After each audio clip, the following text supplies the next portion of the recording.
I guess starting very simply with a big thank you for Morgan for coming in and chatting with us. And of course a massive thank you for all the artists that has helped making this show.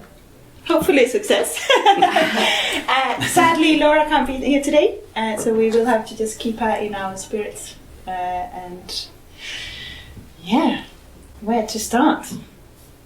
Well, okay, so that's my job, isn't it? Yeah. So I was like, I don't know. So maybe we should start with you actually, because I think maybe as curator and sort of deviser of the project, it'd be nice to hear some of your thoughts around the concept, and maybe we'll stick with the concept, and maybe we can get to practicalities a bit later. So maybe the first question to ask is like, how you came across the idea, because when I say to people, a couple of friends of mine asked me what I was doing today, I said I'm going to do this talk, and they said, what's it on? I said, well, so I'm chairing a sort of artist Q&A, and it's a group show, and it's sort of themed around Jiu-Jitsu and the Suffragettes, and they just started laughing, and they thought I was taking the piss. So, but it is a history that's fairly well known if you know your sort of suffragette history. So. But yeah, so how did you come across, that's a long way of saying, how did you come across this history of the suffragettes and self-defence, and then think about it as a theme, possible theme for the group show? Well, I think I was doing general research, just, Googling away, looking at things, and I started just looking at women in Hackney, as simple as that, and then I came across Edith Garrud, and I just immediately thought it was such a fun story. What I think I really liked with it was such a surprise to see this old suffragette in her long skirts and things in a jiu-jitsu position. Yeah. So, because I guess I never really thought about what they did in that sense. Or jiu-jitsu has always been around for ages. And I think, so I just really liked it because it's a serious subject, but it's also, it had that sort of fun, playful or surprising moment. And is that something that you wanted to capture in the exhibition as well? Because it's sort of, there's some serious moments, but it's also fun and playful. I think so, yeah, exactly. Yeah. It was just, not to make that sort of really serious, heavy-hearted. I wanted it to be a bit light-hearted, a bit fun, but obviously, hopefully, a bit thought-provoking as well, as I sort of was thinking about your own protest or defiance and how you live or react to certain things, or how other people do. And I guess since I did kickboxing in my life before, so it was like when I saw the jiu-jitsu, I was like, yes. So the whole and I used to be a punk when I was a teenager. So I think the whole idea around protest and defiance and like rebellion was easy one too.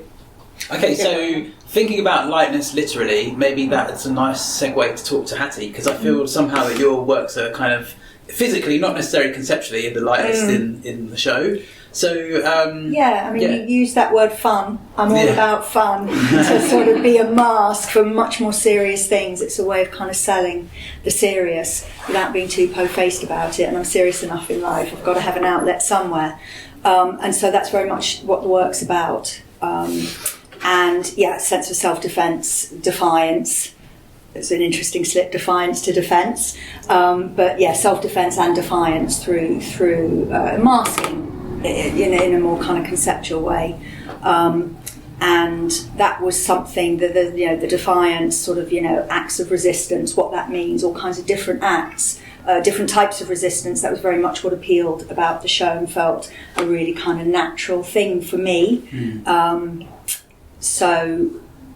I grew up in the 80s in an era when you were either, to my mind, you were either conventional or you were kind of protesting in some way. And that might be protesting on the streets, but it was also through the kind of emerging subcultures, magazine culture, which, across London where I grew up, became, very much a kind of gang in a way. There were people, you might not see them 5 days a week, but at the weekend you kind of put on or you took your mask off, you put on a whole set of other clothes, and you'd go to, sort of designated places, often in Soho or warehouse parties or whatever. And it was a really, really tribal thing.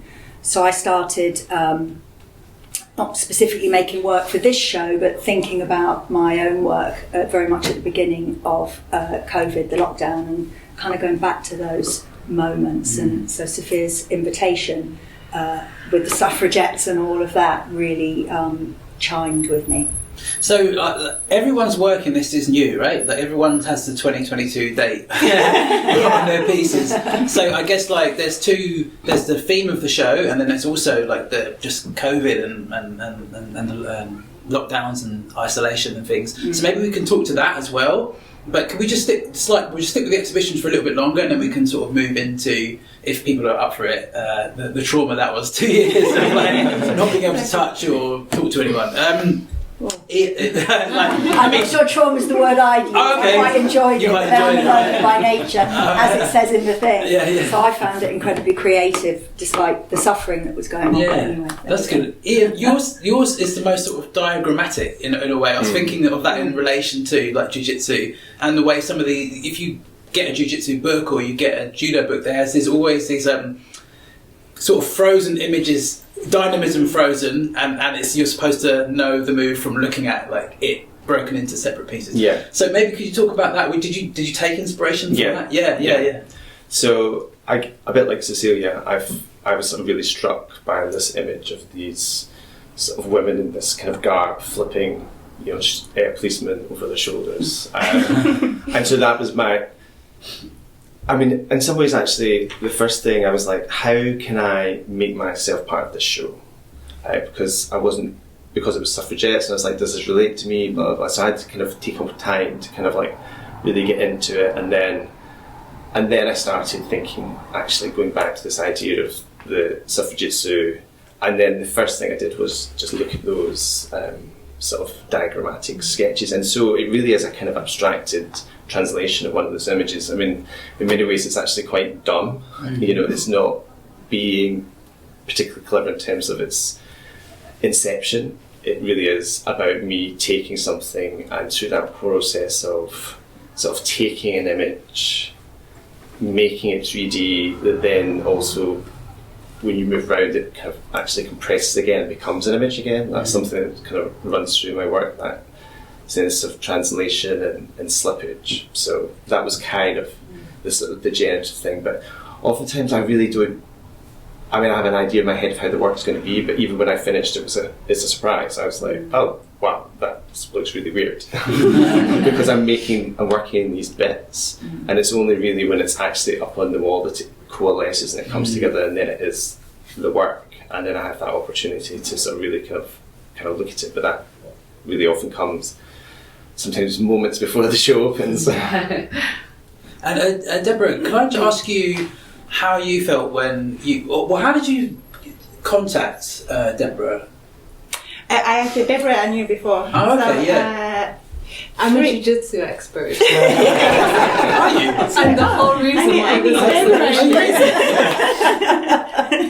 Exactly, I needed an expert, so it's like, Deborah. Are you really? Okay. I wish I did know the skills and the trades of being a jiu-jitsu expert.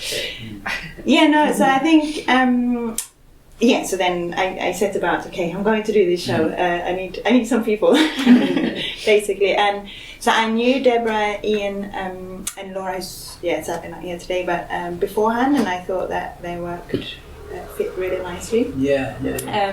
But then one of the driving things, not going to go back to COVID so much yet, but one of the things was obviously just trying to get out there, get to know new people, and further your contacts and all of these things. So then it was a process of also finding some other amazing artists, which I did through conversations with Kerry Hans, my mentor, and other people to sort of find. And then I sent off an email Please. So what did it feel like when you got the email and you've learnt about the theme and the idea? Did you have images immediately coming to mind, or was there something you were working on that you thought, this could slot in? Yeah, it was something I think I was already working on through a series of texts that I was writing, and I suppose the reaction to resistance within the work, or the theme of the show, was about practice actually as resistance as well, for an artistic practice being one, especially if you're looking at contentious topics but somehow find a way of bringing light to them, or giving it material form, or giving it some aesthetic form. So that was very much, for me, a really great opportunity, looking at movements, looking at the way people fight for movements, symbols or tropes, I guess, of movements, and bringing that into the work or into the exhibition.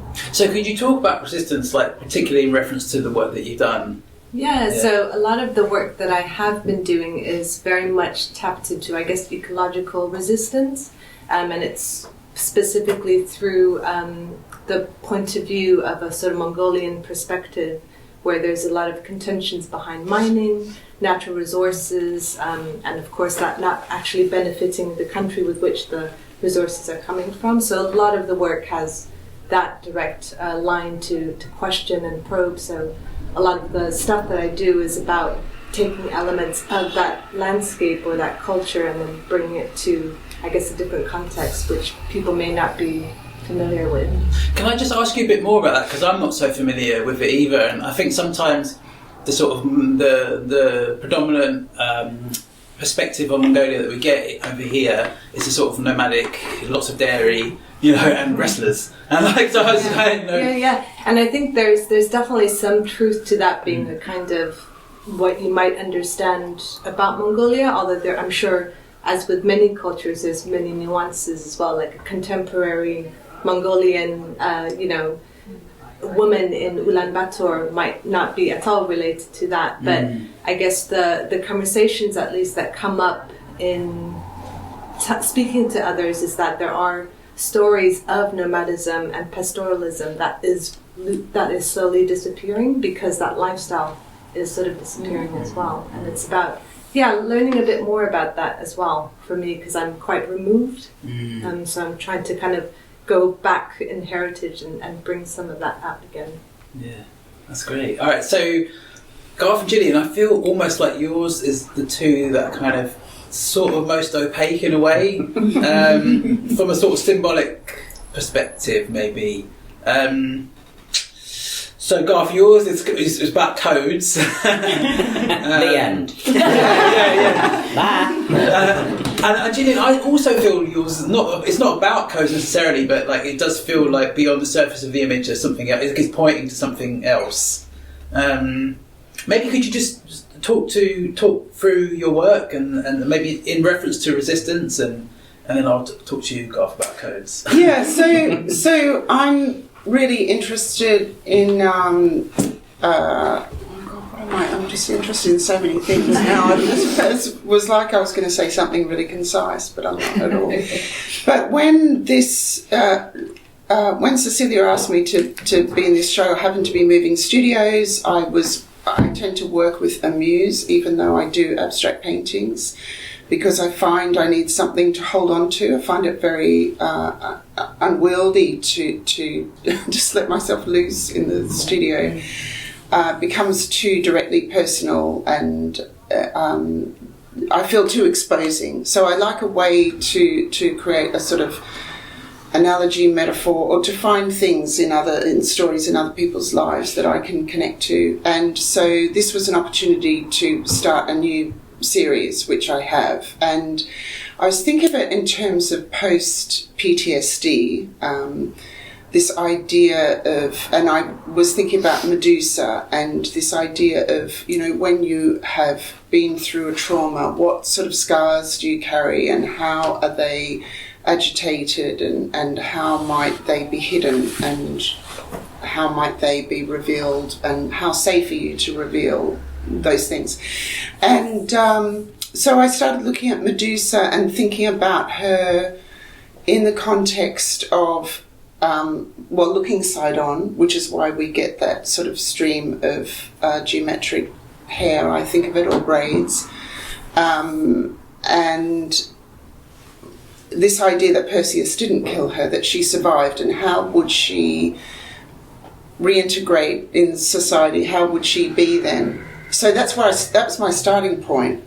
And so I tend to research quite heavily and draw while I'm researching, listening to audiobooks, listening to podcasts about mythology, etc., and sort of drawing mindlessly, and then I come up with a series of symbols that end up then being, they get translated again into the paintings. But when I started doing this research, I found there were all these stories about snakehead women in Hindu, in Africa, and there's a version, I had a conversation recently with an Aboriginal person from Australia, which she doesn't call it Australia, but and there's a Mokmok character from there, a woman, and so there's all these sort of wild, powerful women. Funnily enough, actually, mythology. I was thinking of when you were talking, Hattie, earlier about the 80s, like, you know, Ari Up from the Slits. She has this career in Jamaica as an artist called Medusa. Oh. Yeah. Okay. So there's lots of stories, and then so now I feel like I'm just at the beginning of trying to bring in elements of those stories, you know, and essentially that's what the work is. Alongside that, I am very interested because I have a very complicated family history.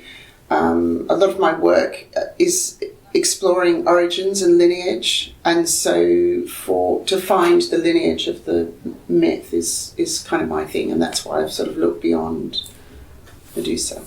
Can I ask, even though we're looking beyond it, can we just recount it?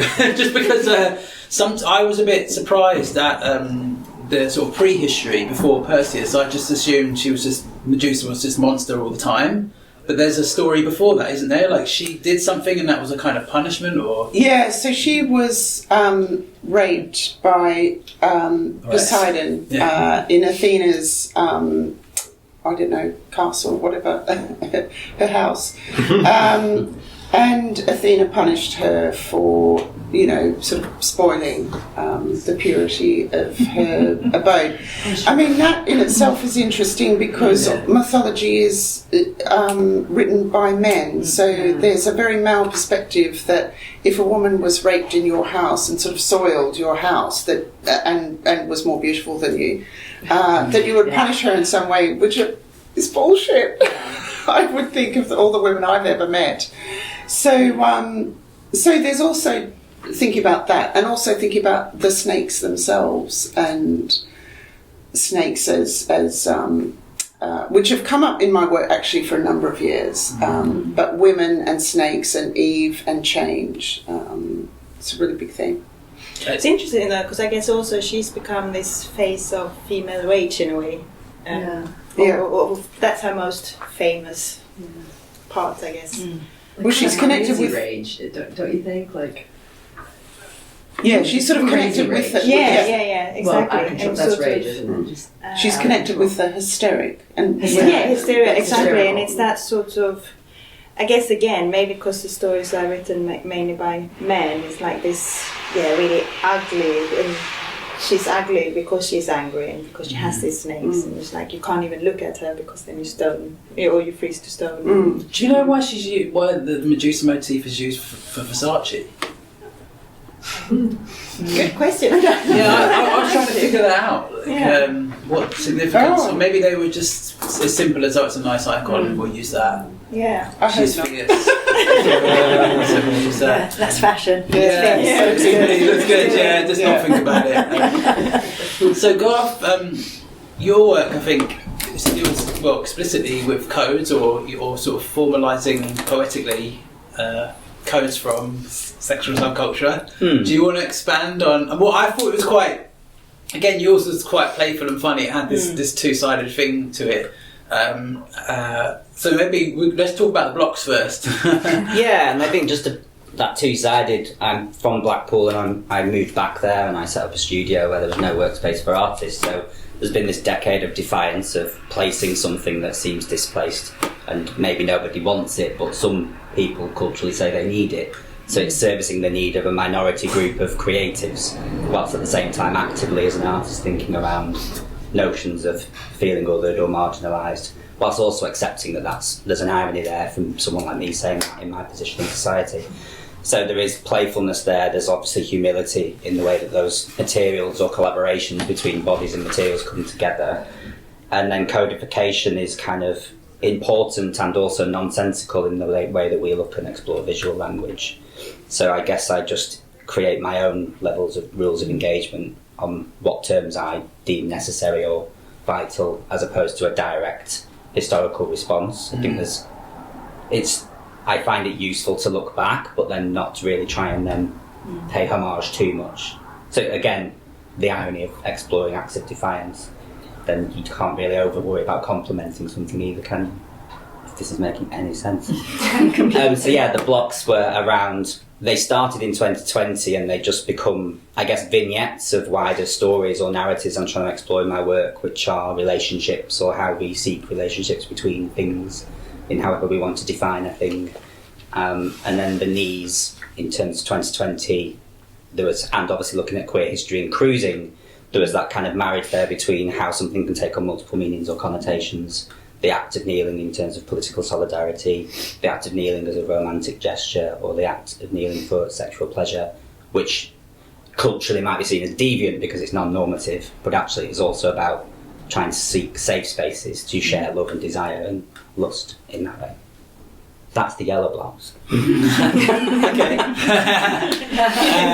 And tell us about the photographs as well, because there's 3 photographs on the mantle, and then a remnant from the photographs is also on another mantle in the other room. So the hanky code, I guess, originated in America, but there's so many different iterations. Again, so it's that, when Iain earlier said about slippages, I kind of explore slipperiness of being on the edge, but then also how these codes exist around and about everyday living and these kind of visual symbols or semiotics. I guess Hal Fisher is the obvious example there in terms of photography, and how he helped us in a didactic way understand language mixed to fashion and clothing and placement. So there's a sculptural kind of thing at play there around structuralism and how that visually started to be communicated as an idea. And that kind of cotton hankies traditionally of different colours. Each colour would have a different meaning in terms of what your sexual interests might be, and some of them were very innocent, some of them were absolute, some might say, ooh, not for me, but, others go, yeah, I embrace that, let's try it. So there's a total kind of invitation to be open and experimentational, beyond bodies and beyond lived experience, I think, which interests me. So I started to create my own hanky code with found DIY paint colours that I find, because a lot of my work's in machismo spaces, wood, concrete, metal, and that seems to have married into absorbent or soft materials over the last couple of years, at a time when we were locked in, everything's shut. You have to start to think of other things that you might work with. So these florist blocks became the material for absorbent and kind of crushable, sand-like texture. And then my other work on soft materials like the silks or beach towels living from the coast, and it being a low cultural object in the way that Jack/Judith Halberstein might explore low culture versus high culture. Where am I going with that? So sorry, the colour specifications, there's 9 colours that are literally just, the objects are titled the colours from these that I found, like Innocent Peach is a paint colour, Snake Charm is a paint colour, but is so innuendous just in how it's maybe taken and appropriated in relation to the objects that I'm referencing and the culture that I'm referencing.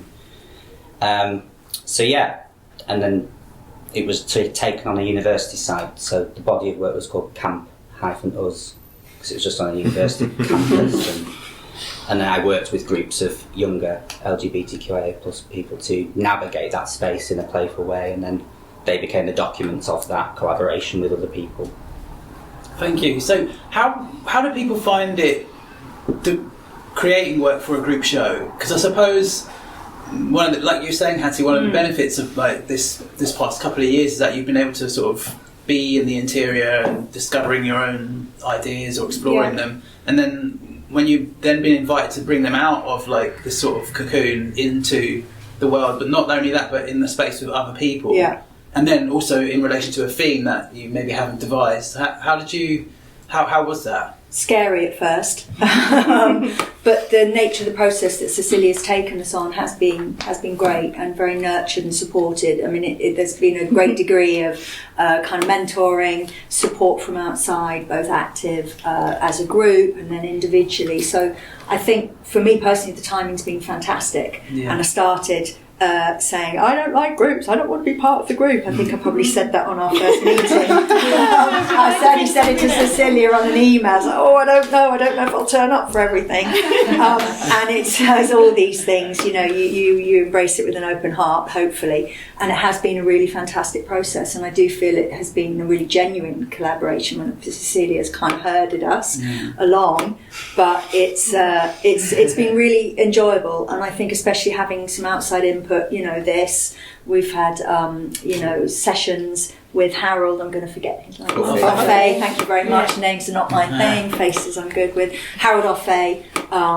So it's been really good. Yeah. Yeah. And how about you, Ian? Same question. Yeah, I mean, so as I said, initially I was a bit like, how do I bring my work to this sort of theme? But I think what's really struck me, so I agree with everything Hatty says about this kind of collaborative process. For me, in many ways, the show has kind of become almost incidental, that actually the things that ramped up to this moment and then these events after are probably more important in that sense of collaboration. But I think, like, helping Cecilia install the show on Tuesday, I was really struck by how much sympathy there is between quite diverse practices, and there's these interesting sort of material but also formal echoes in everyone's work as we move through the space. And so that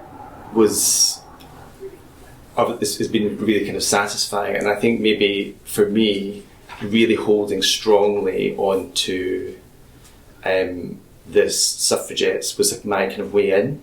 I mean, I think I'm dealing with lots of the things that people are mentioning about the semiotics materials and forms and colour palettes that are dealing with, issues of identity and this idea of slippage, is that sense of feeling like on the edge of something or kind of not quite fully in focus. But I like to keep all that in some ways kind of in the back. I don't know if that's a sort of defence mechanism or something, but for me the thing that I hold on to is the kind of formal qualities, but all that labour, sometimes obsessive, like sanding, polishing, is really about all of that kind of stuff. And then it's really important for me, so I end up, so the work is installed in a really kind of like over the top fashion, so that it sort of somehow seems to levitate, but it's always on that set feeling of about to disintegrate or fall apart. And so that idea of sort of momentary coalescence is really kind of important.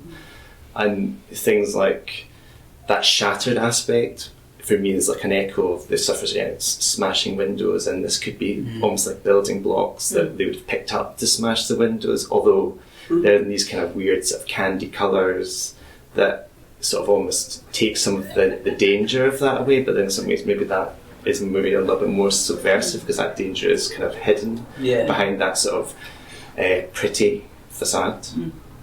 But you're right, I think the process is the show for all of us. I think I'm safe in saying, and in a way that's what a kind of show should be between a group of people, above and beyond the work, which is obviously tremendously important.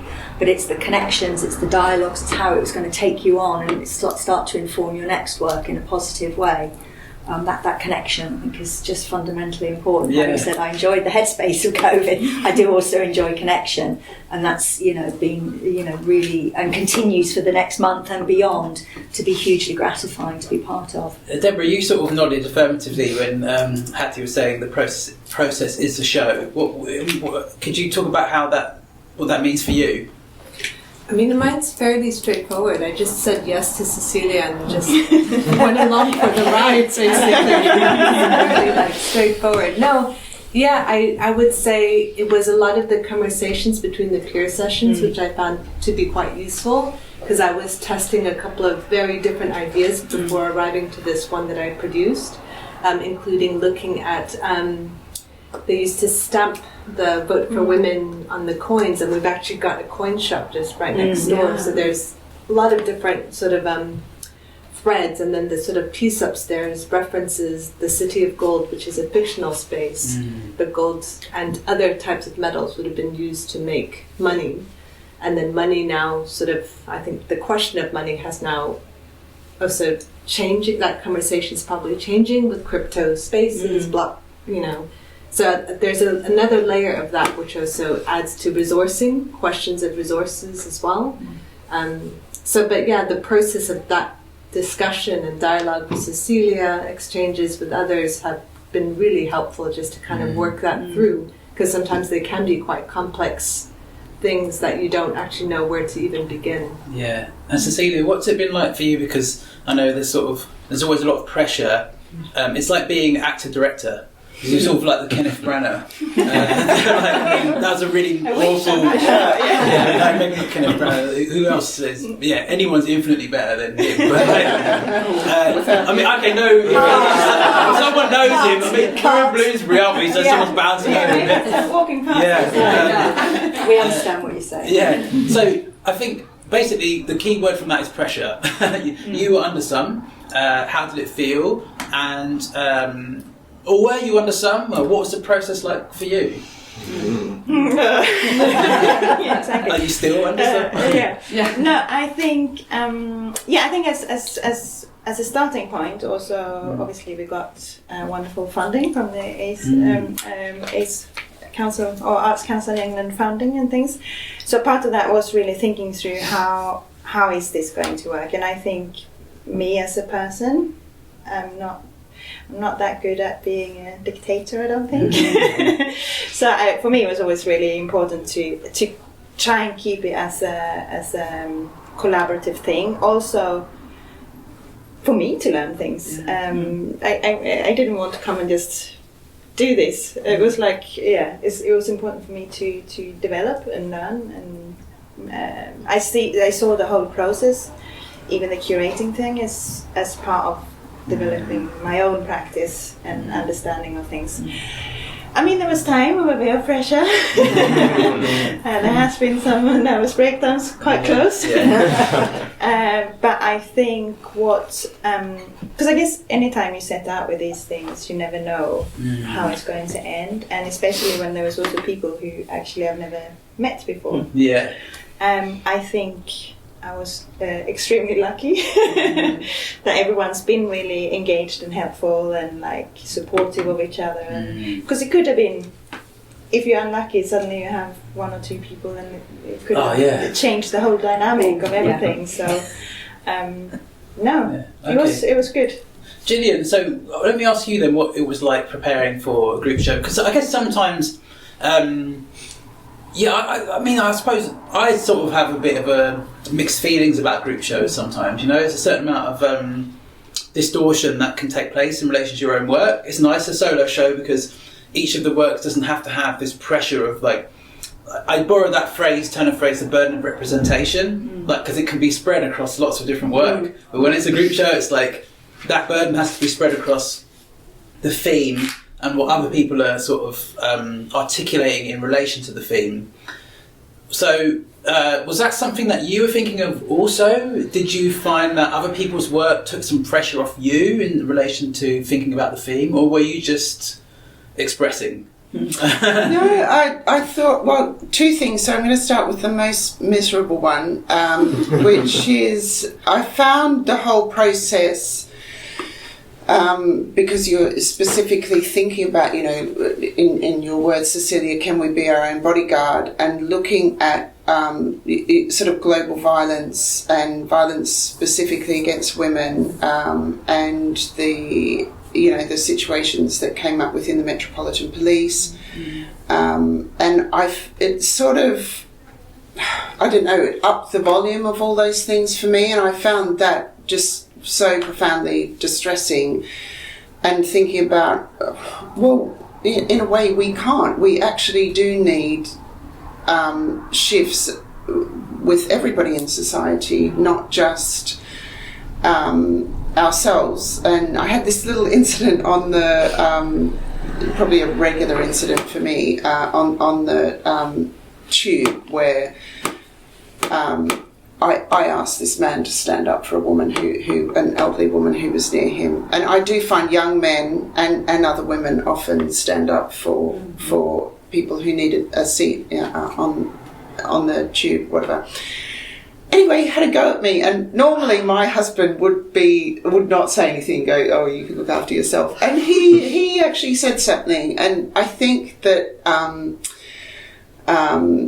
with some of the incidences that happened over the lockdown and the vigils that women held around that, and the way that the police reacted, really did bring out something in the men, with the men in my family, seeing this is really direct, and this is really now, and this is really something that actually we have to participate in. So there was all that going along in the development of the work, or the development of the exhibition. But I think through the conversations, what really surprised me, and probably coming out of lockdown, was the value of the conversations, but also this thing which, I don't know about other people in the room, but you sort of feel like because you're so isolated as an artist anyway, you sort of feel like you're on some trip on your own most of the time, and will anybody ever understand what I'm talking about? But amongst everybody, there was this sort of a commitment to what I think of as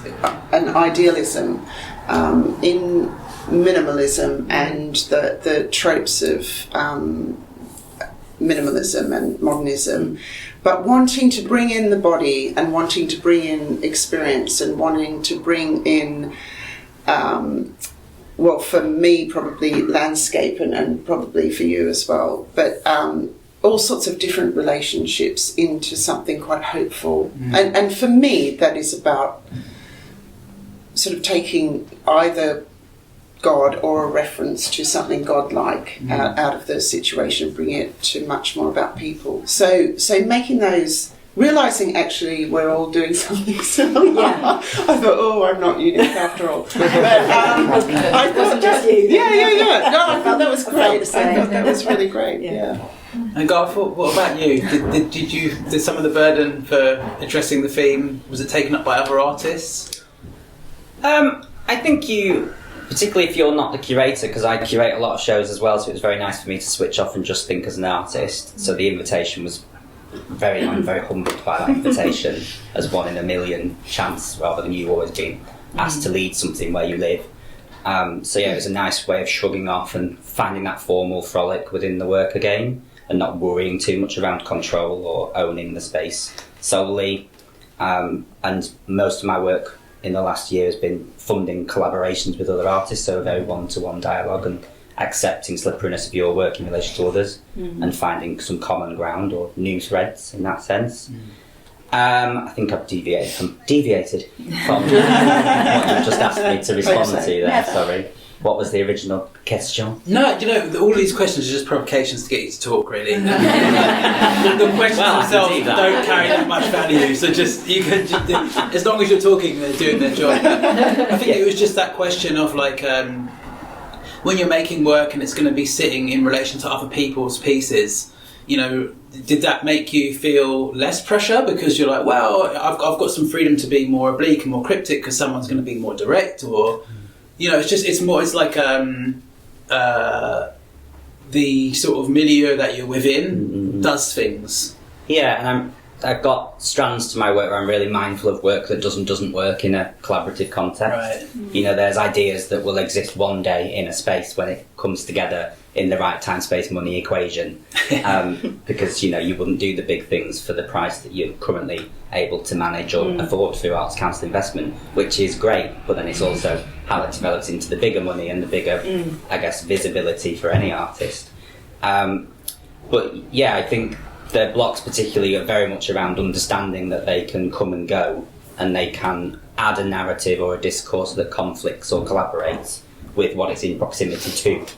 So they do invite that kind of bodily trace or behaviour of one knee, two knees, sex or support, and depending on where they're placed. So I hope people just see that fun in that very formal decision to show less, but it hopefully expands into a wider dialogue for my work, but also whoever is nearby.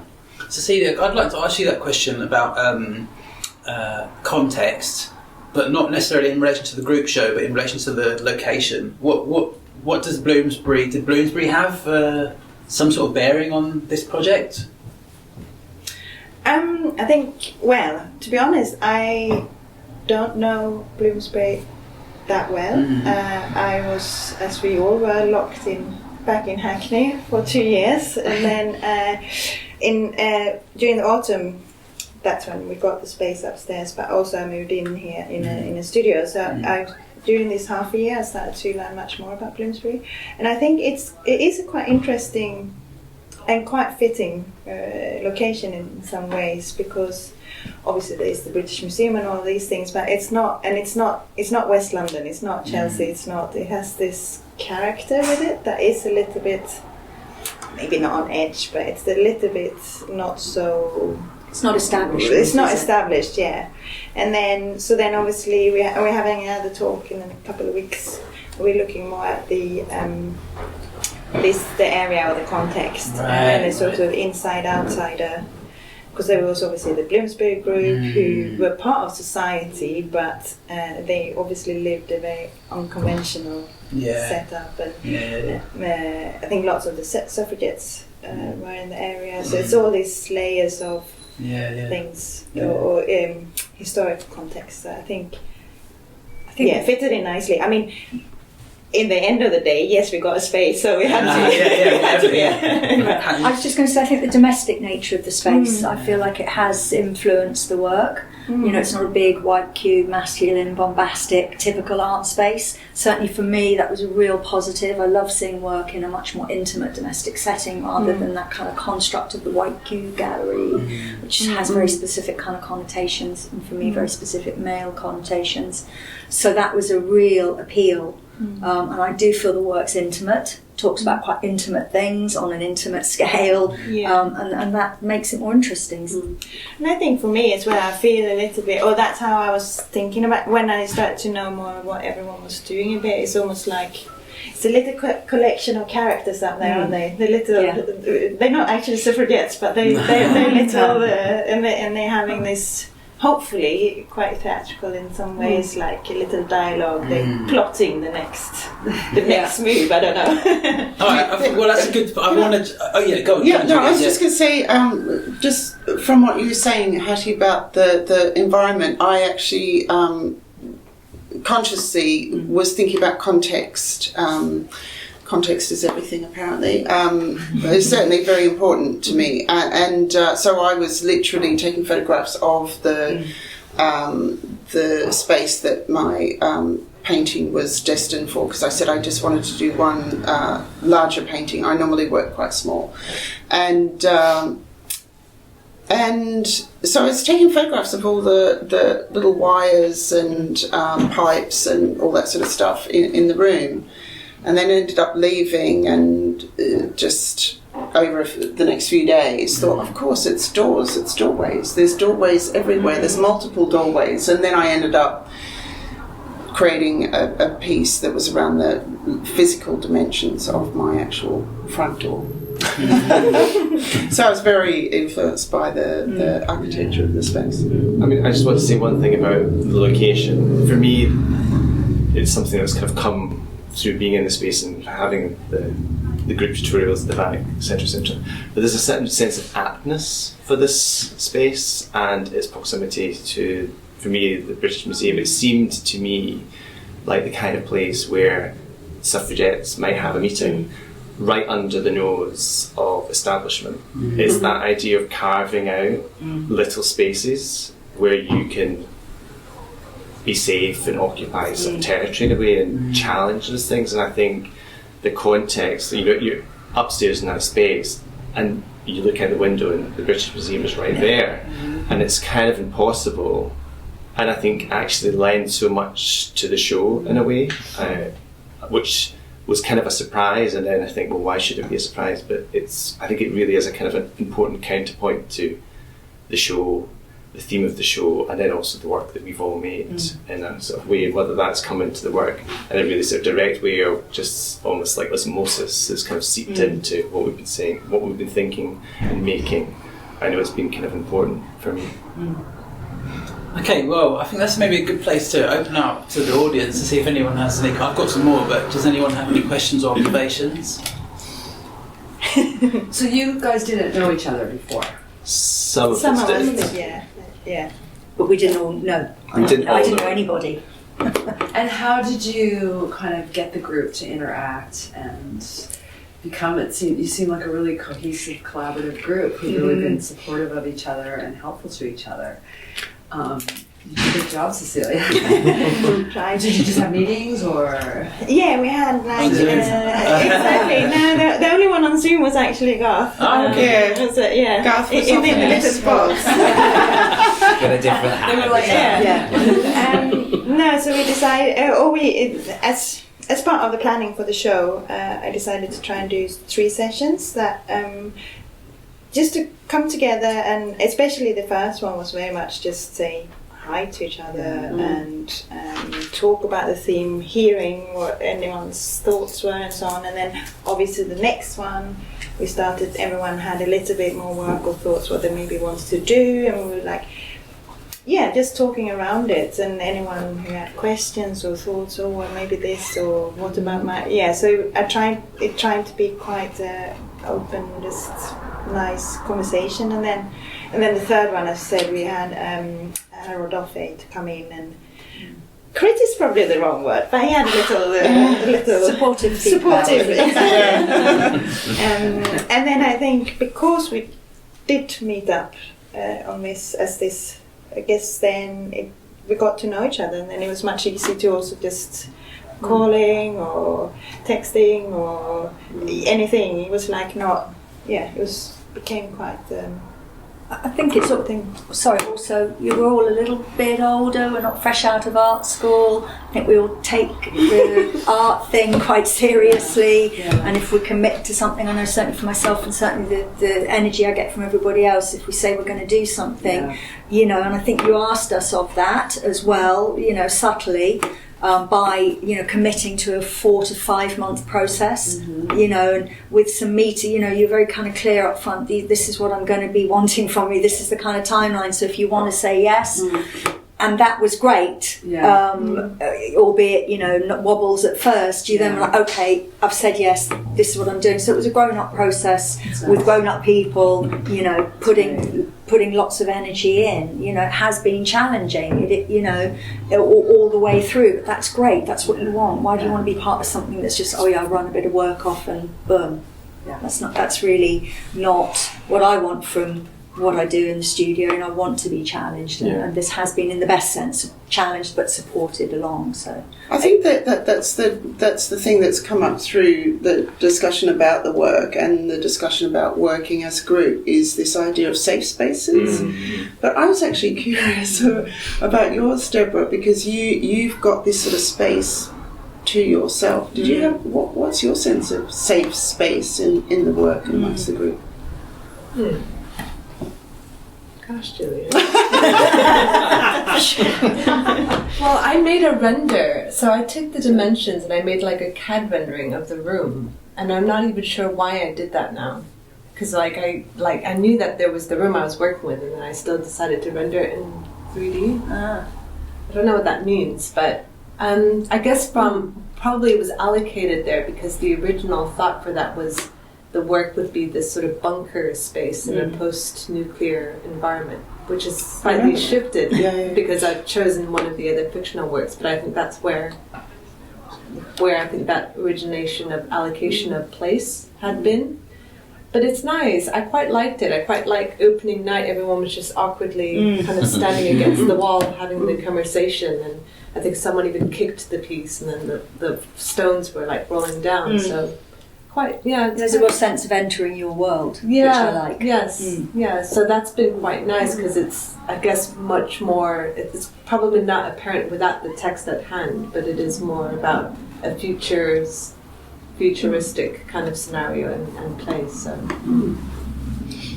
But it used to be a wig room. Oh, I didn't know that. I didn't know that. Yeah, Excellent. Had I known, I would have made a wig. I was going to say, I wish I'd known. I was a wall model. Yeah.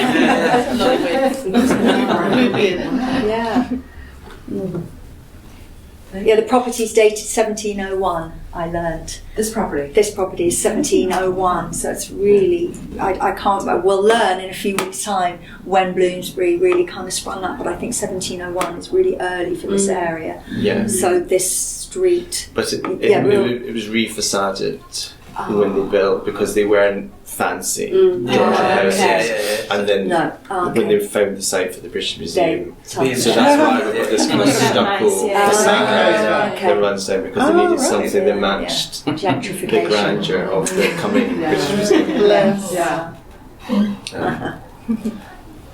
Cecilia, I have a question.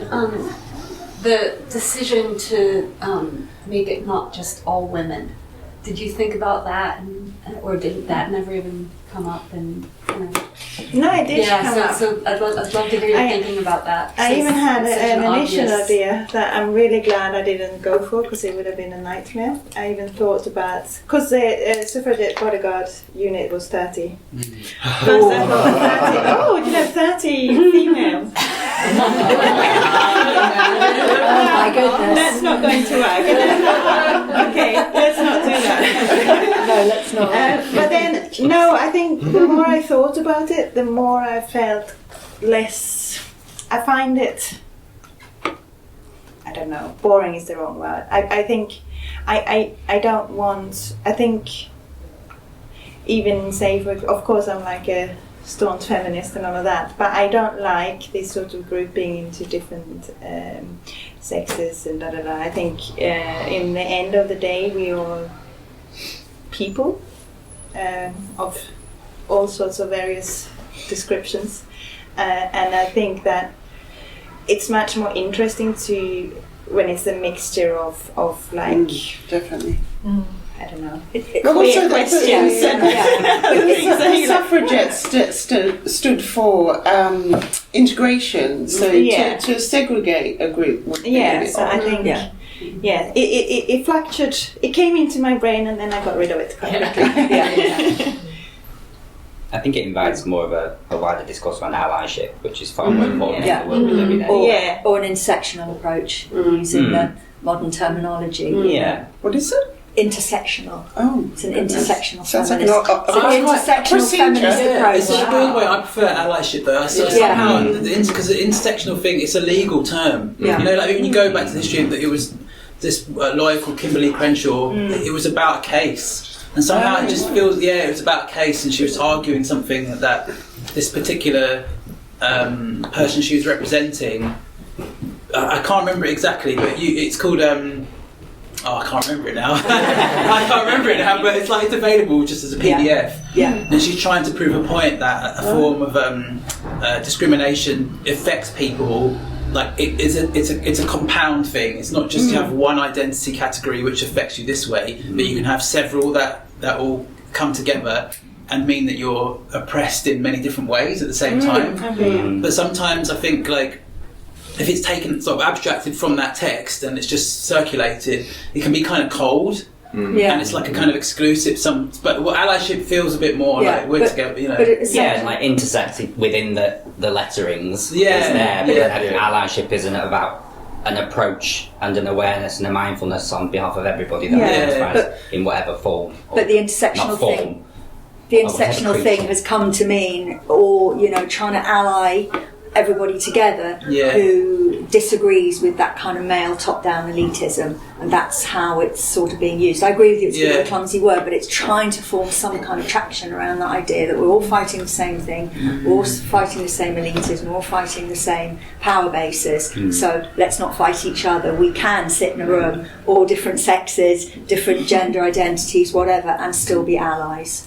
And that's what it's supposed to be. Something I only know because I was part of an You've been in any of those rooms? I have. Recently, I was part of an exhibition, an intersectional exhibition, so I learned a lot. Well, I think that sort of idea of allyship that I think you're sort of getting at is sort of that sense of generosity that's run throughout the whole show, but also joy. And I think actually that idea of radical joy is really important. You think of all these kind of moves, it's about actually finding a space where you can actually be joyful, you know. And you know, one of these events we're going to have disco music, and disco was kind of a joyful resistance where people came together. So I think actually sometimes when we're kind of thinking about resistance, we're thinking very seriously, we're thinking, you know, anger and all these things, but actually sometimes the most sort of radical thing is actually to live your life enjoyably. And I think that was really kind of, for me, the surprising thing, but actually the most joyful thing of this experience is actually coming together and really actually taking care of one another and supporting one another.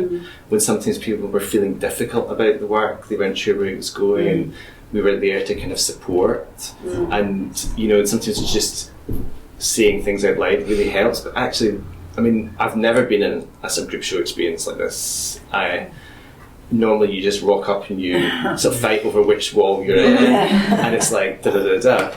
But actually, I think, God, it feels like it felt so right that actually all group shows should be kind of like this. And we got so much more out of it because we had all that stuff, you know, as we've covered. Most of us, once you sort of graduate, you're in your own little silo making your work. You don't really have the opportunity to really talk. You sometimes get a mate round, but it's not really the same. And so that experience over these months was incredible, really. Great. I wondered whether you the act of defiance is within a set of themes that I think we all agree with and defend to a certain degree. It also made me think about you saying about the guy on the bus, because somehow that was also an act of defiance, right? That he didn't want to give his theme. Maybe he's this kind of older male with a certain kind of mentality that doesn't understand or accept this kind of changing world. Or I also thought of pro-Brexiteers who are also defending a kind of globalised world that they can't accept. And I also think that's interesting that this act of defiance, there's also an opposition, right? Yeah. Also working in both directions. And it does. it's also somehow fascinating, I think. It's funny, isn't it, that now we're existing in a space where defiance can be read off as a kind of dichotomous thing, or having a polarity. And I think this is part of the reason why it's so confusing, because I think resistance just tended to be in the domain of people, let's say, maybe on the left, right? For me, those terms left and right a bit like they're like constructs, but like, and I feel like a lot of the confusion that happens now is because people just think of resistance or as like transgression or subversion as the gestures of liberation. And so all of a sudden, if we suddenly get some rights, you know, then they're like, well, but shouldn't we still be resisting? And I feel, you know, it's like all these comedians who are constantly like offending people who are like vulnerable, and they're like, what's wrong with you? This is what comedians do. Like, but there's a difference between Lenny Bruce, say, like offending Republicans, and a comedian today just being like really down on LGBTQ people. It's such a strange, but somehow that energy of being like smash something, it sort of still remains, because it's weird to think of like Brexit as a... Or it's also about majority and minorities. Yeah. Because in some ways it's also like the 51% who voted, like you and I talked about it, maybe it's a sort of globalised world that they are resisting, and then they become a minority. Yeah. But they're also on the right. I guess it's not so clear with Brexit, but No, I it's guess, kind of structures of majority and minority, and also whether a minority has a kind of much more rights, and then how do those kind of dynamics? Yeah, the shift is really fascinating. I had an interesting conversation the other day. Well, it wasn't like just listening, but it was. I actually do jiu-jitsu. I've never said it, but like at the end of my class, like there were these two guys sat next to me, and they're like, you know, I think we need to return to like, you know, the men being men, and like I was like, oh my god, you know, it's so strange now. That's what I mean, that there's this new zone of like men being like. Or maybe subject position saying, I feel oppressed, we need to go back to what we had. And I was like, wow, you've had like, I don't know, 5, 6, 7 years of people like problematising masculinity and you're already panicked? And how many hundreds of years is like patriarchy just had its turn, you know? Anyway, so... It's the age of Aquarius now. Oh, is it? Is it? It is. I thought it was when hair was out. It is again. It comes It is again? around. Oh, it's it again? comes around. It's again. How long has it now? go? And the theory Till is when? that the age of Aquarius will be the ending of toxic masculinity, and it's the rising of a more feminine, maternal instinct. That's what's happening, everybody.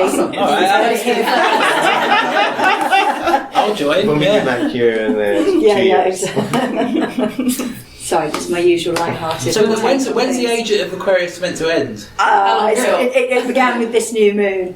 Did it? Yeah. Last night? No, not last night. Sorry. The new year, like the Chinese New Year, new moon, age of Aquarius. It's now. It's now, Morgan. It's around you now. You can feel it in the room. I mean, I can. Cecilia, what about you? Can you feel it? Certainly. I think, yeah, exactly. I'm going into my relaxed female state. I'm going to spread the light around. And but I mean, what do people? Maybe because there's this conversation about resistance and resistance and defiance being there's two poles to it now. But what do you feel about like the arts? This is a bit of a general question, but the arts climate post COVID, has that crossed your minds? Like, do you feel like it's going to be business as usual, or is there ways that you'd like to work that weren't there prior to this sort of hiatus? Or what do you want to enact now? I don't know, but it feels a little bit, or maybe it's just my mind that's changed. But I guess because everything got so turned upside down, and it suddenly almost was pressing some sort of release button where you're more like, okay, well, if I need to do this, how can I do it? Rather than maybe being so dependent on the usual whole idea around the gallery and things that I think before COVID in my head that was like, you follow the usual steps that you're supposed to do in a weird way more than now it's like, yes, there's quite a lot of rhetoric, isn't there, of like, I hate the terms new normal, I hate the terms building back better, I hate the idea of levelling up as if someone was lesser, because we're acknowledge that many have less, but we're not going to really do anything about it because we're going back to a new normal, so let's keep normativity alive. Like, it's nonsensical, cyclical dialogue that's happening structurally, in which we then have to abide by or deviate from. So yeah, it fascinates me, the language of new normal. And I got asked to be a lead artist for a conference for AN, and I called it The Coast is Queer, and I invited artists that only exist on the edges to talk around what normal is for them now. And I just think we all agreed queer is a better premise than new normal. And what does that look like if you accept queer as the terminology in which we can all be fluid within and ally around those ideas of queerness or queering.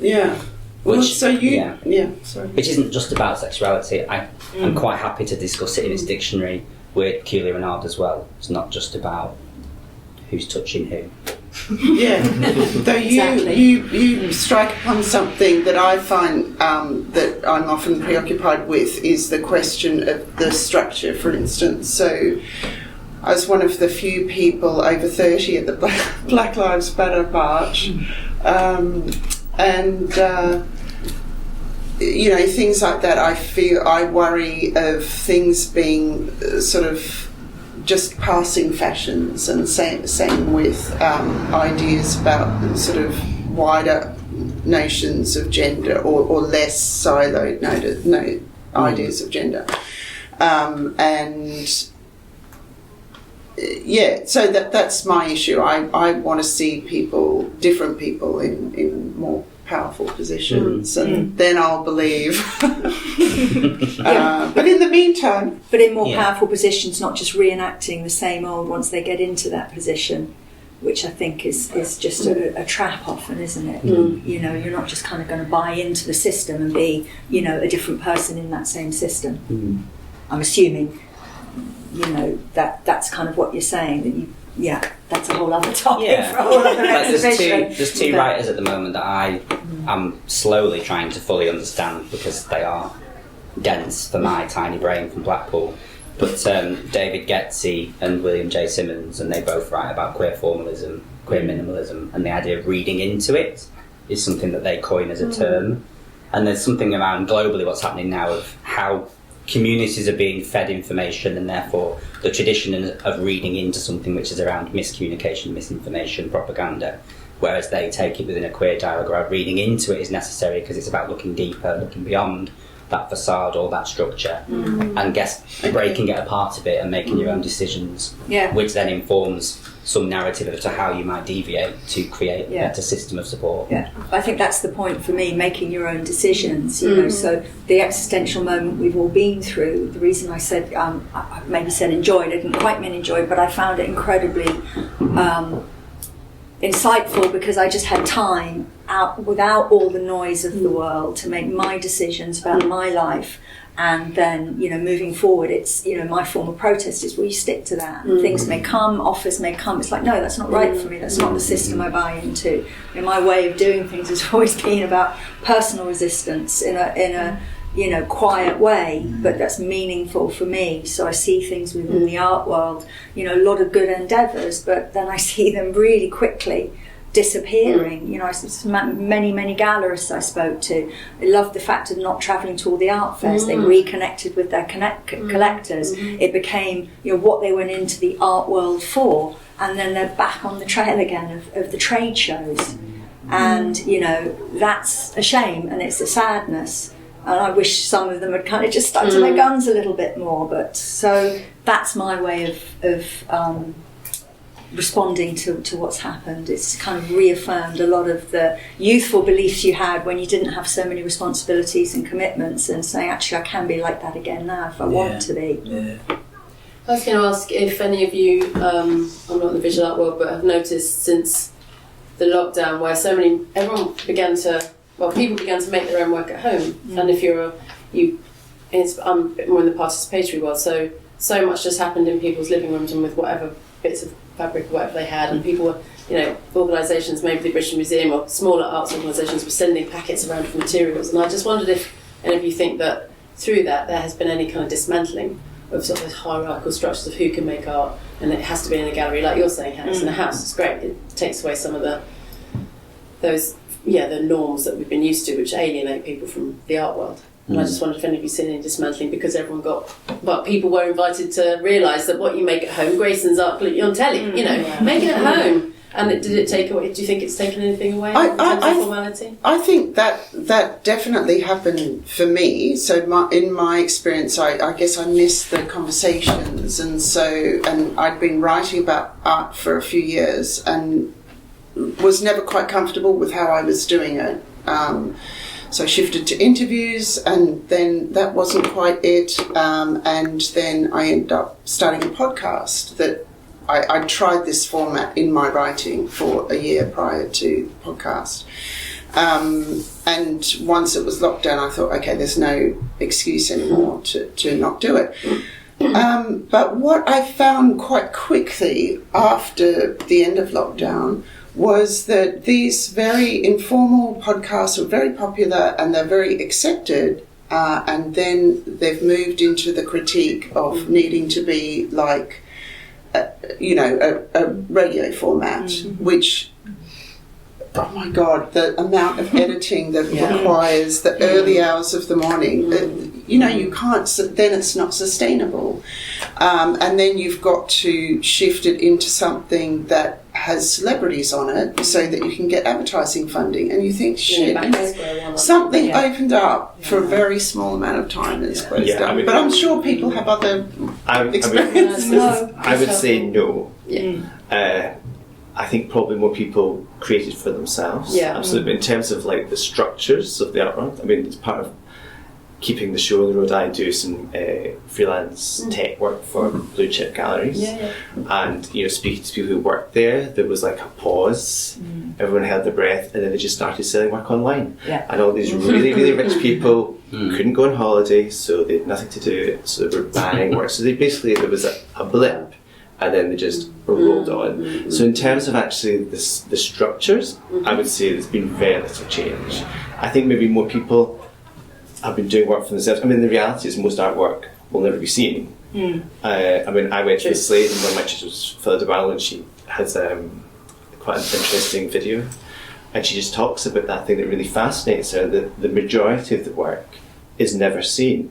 You know, and she personally had decades where no one was interested in her work, so she was like making spaces within her domestic environment for the work, like so a sculpture on top of a television, or a sculpture on top of an ironing board. And I think that maybe comes back to that idea of resistance.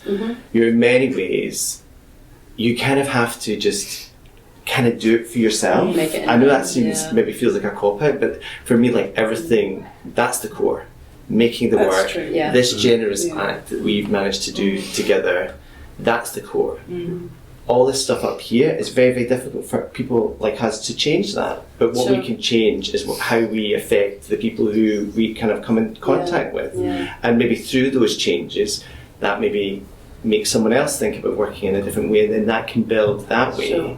But I think like there isn't the sort of what's the word? There isn't a reward for these systems at the top to change in a way. Actually, many people are prisoners of that, because we're all in this kind of like hamster wheel, and it keeps us really busy, and we're on our phones doing this. We're running around the world going to art fairs, and actually, what the pandemic did give us the opportunity to was stop and say, actually, is this how I want to live my life?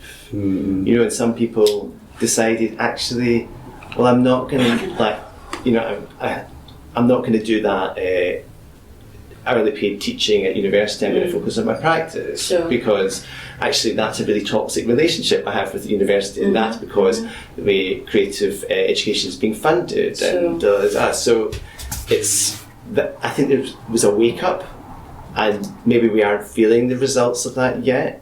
I think it's got to kind of like the sort of aftershocks have got to kind of rumble out from that, and then maybe something new comes. But I think the biggest thing is most people thought, actually, is this how I want my life to be? And people are slowly trying to like work out a kind of more satisfying and less toxic way to live in the world. But I guess on a separate note to that question, what I did like was seeing quite a lot of virtual spaces get enacted during lockdown. There was a lot of So I do teach in a university, and I haven't seen that toxicity quite yet. I think it's getting there. But it was great to see students actually engaging in virtual spaces and having to come up with solutions because they were restricted from workshops, technicians, materials. And actually there was some really great, fascinating stuff that came from it, like 3D scanning with your phone, putting it into a software. There's lots of work, I think, around artificial intelligence, GANs, etc. So I think there was definitely a lot of stuff happening in that space as well. And I think it's actually come to the forefront now, more and more. Thank you. Yeah. I found it useful just to understand what your own individual level of power can be. Like, you know, it isn't going to be my day-to-day job trying to take down the system. I don't think anyone's got enough time or resource to do that individually. But, you know, my act of defiance is running the only studio and gallery provision in my hometown, and then that's artists and a community that understand what their collective power can be, but also individually what they still want to see themselves aspire to do. So I think what lockdown did was about recalibration of your own ideas, your own individual needs and goals, and then how other people around you can help achieve them whilst the institutions are saying, we can't do anything. And then we saw ourselves raise over £130,000 of money in that 18 months when nobody else was supporting artists, and it was about distributing bursaries, it was about make the work you want to make, because why no? Like, you can still find your own money, you can still apply to Arts Council. So it's around understanding how an individual could take £500 and turn it into £15,000 rather than wait for a gallery to offer you £200 to exhibit. And it's like, no. Okay, well, I think maybe that might be a good place for us to wind up, and then, like, we can, obviously we're all going to be here so we can still continue the conversation, but maybe last words, Cecilia, is there anything that you want to... Yeah, I mean, like, I guess it should just be like, if you've done this one, do you think you're going to do another one in the future? Yes, please. No, I would like to. Yeah. I think I need a little rest. And then I'll come back to it. Brilliant. All right. Well, thanks to all the artists. Thank you. Thanks to Deborah Tchoudjinoff